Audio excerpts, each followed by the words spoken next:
ज्यांचा मूलांक 8 आहे किंवा भाग्यांक 8 आहे, म्हणजे ज्यांची जन्मतारीख 8, 17, 26 अशी आहे, किंवा ज्यांच्या जन्मतारखेची पूर्ण बेरीज केल्यानंतर त्याची एकांकी संख्या 8 येत असेल, तर हे भाग्यांक असतो आणि जन्मतारीख जी असते 8, 17, 26 हे मूलांक आहे.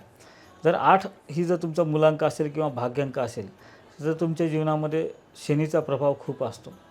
शनी हा न्यायाचा कारक आहे, कायद्याचा कारक आहे. तो कष्ट देत असतो. तुम्हाला तुमच्या जीवनामध्ये पदोपदी कष्ट करावे लागतात. सहज सोप्या पद्धतीनं, साध्या पद्धतीनं सहज असं यश मिळताना तुम्हाला कष्टाशिवाय यश मिळत नाही. तर त्यासाठी कष्ट करण्याची मानसिकता तुमच्यामध्ये असली पाहिजे आणि पेशन्स, संयमसुद्धा तेवढाच असला पाहिजे. कारण ज्यांचा मूलांक किंवा भाग्यांक 8 असतो हे कर्मवादी असतात, हे आशावादी नसतात. हे कर्मानं आपल्या 2 हात आहेत आणि त्याच्यानं आपल्याला कर्म करायचे ह्या विचाराचे असतात. ते स्वप्नाळू नसतात किंवा स्वप्न पाहणारे पण नसतात. त्यांना फक्त माहीत असते की आपण मेहनत केली तर ते आपल्याला मिळणार आहे आणि तसेच ते स्पष्ट ते पण असतात. त्यामुळं बरेचदा कारण त्यांचे अनुभव खूप वाईट असतात, त्यामुळे अनुभवाचे त्यांचे ते बोल असतात, त्यामुळे ते एकदम स्पष्ट बोलणारे असतात, त्यांना खोटं पटत नाही.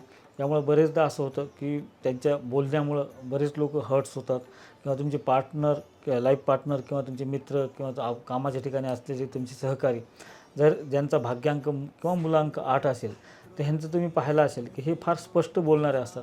ते बरेचदा सहज बोलता बोलता त्यांच्या मनातही नसतं, पण आपण त्याच्यामुळं हर्ट होतो.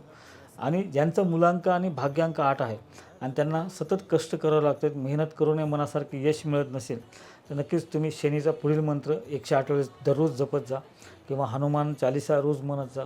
त्यासोबतच शनी महाराजाचं दर शनिवारी दर्शन घेत जा. शनीचा मंत्र असा आहे, ओम प्राम प्रीम प्रोम सह शनैश्चराय नमः. हा मंत्र रोज 108 वेळेस करा किंवा शनीचं स्तोत्र तुम्ही दररोज म्हणू शकता, जेणेकरून तुमच्या कार्यामध्ये येणारे जो विलंब आहे आणि जे काही तुम्हाला त्यामध्ये अडचणी येतात त्या दूर होतील आणि तुमची कामं सोपी होतील. जय गुरुदेव.